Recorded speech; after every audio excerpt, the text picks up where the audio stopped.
She did not have papers. She is a dreamer. Maria is going to come up and share with us about her dream. Maria Rocha.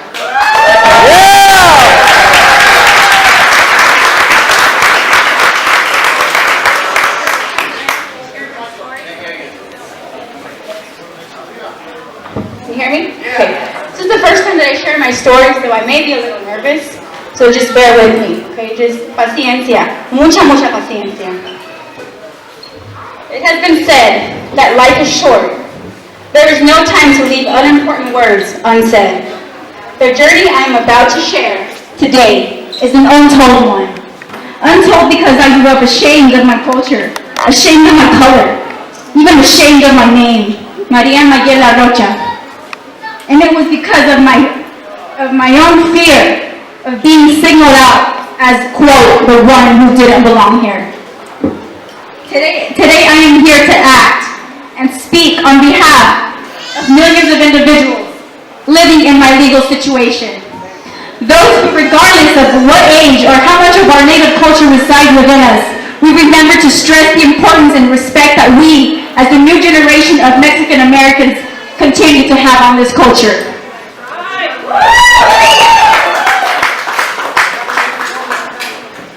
My mother's from Mexico City, and my father's from Torreon, Coahuila, which is over there in a blue shirt, right over there.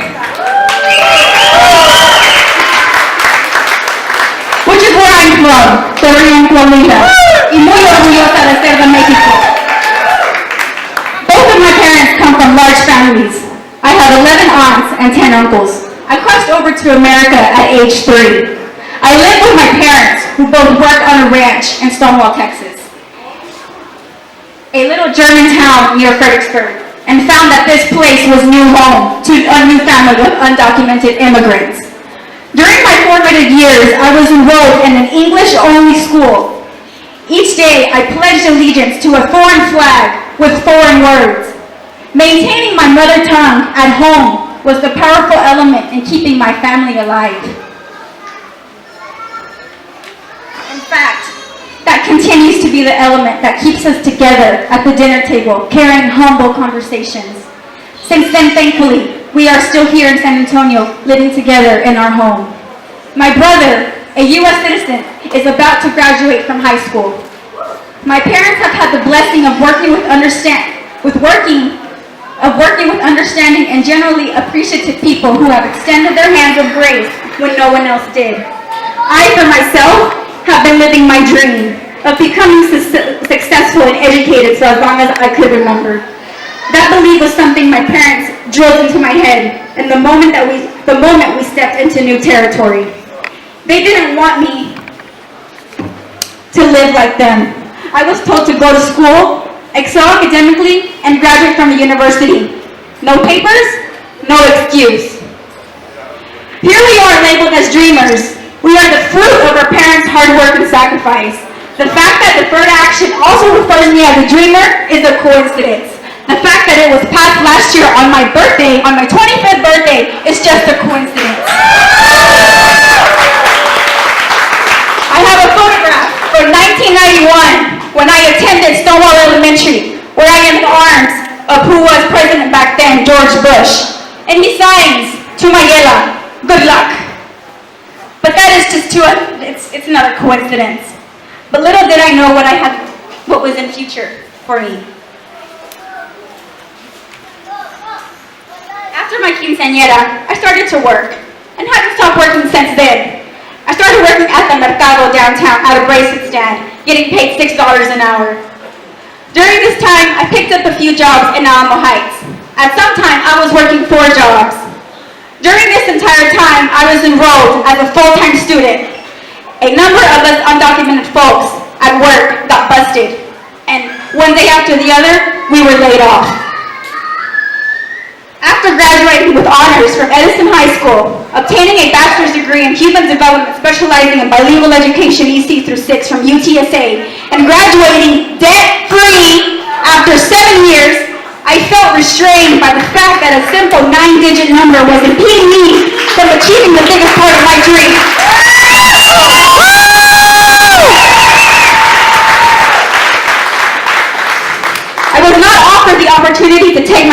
graduation exams, to finally teach my own pre-K classroom, which after all, is all I wanted to do, was to help young minds by using my practices with them. But like Steve Maraboli said, if you are not the hero of your own story, then you're missing out on the whole point of humanity. So what did I do? What did I do? I became my own hero. I started owning my skills and getting a head start working with children in Alamo Heights, and I still do that. And at Southtown as a caregiver at a Spanish Immersion Academy. I am ready to hit the ground running. The DREAM Act is calling out all of the heroes to come into action, to show this country what we have been taught, the battles and struggles we overcame to get to where we stand right now. Let us stand proud and take advantage, because it is our time to progress as a culture and a country forged by diversity. It is our turn to leave our mark to be remembered, to decide what are we going to pass to our next generation. We are who we are. I wouldn't trade now the color of my skin or my name or my culture for anyone else. ¿Por qué? Porque yo valgo por dos. That's right.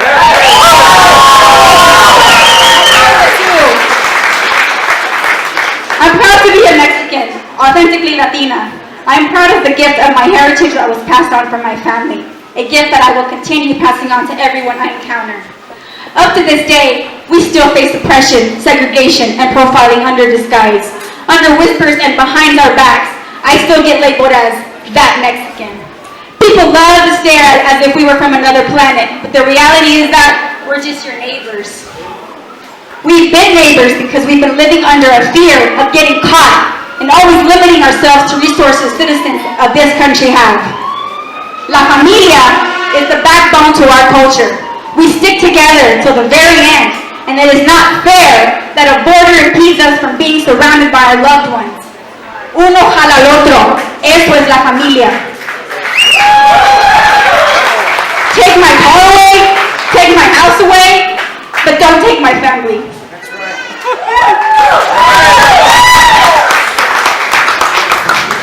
I see my dad as the fighter he is. He is here alone. He left his family behind in order to pursue a better life for me. After 8 years of not being able to see his own father, he is now resting in peace.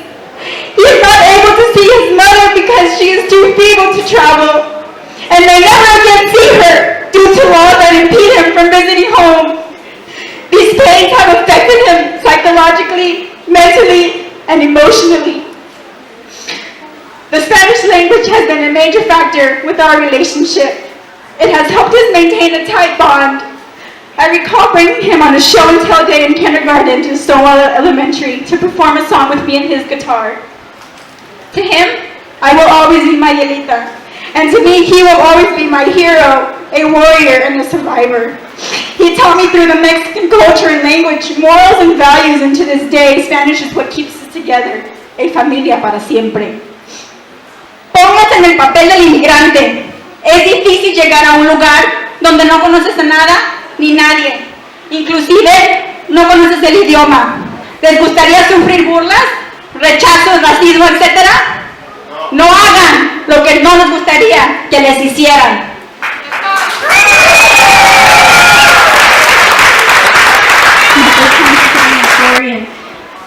Because of you, I'm here, and my voice is, it's on behalf of everyone here.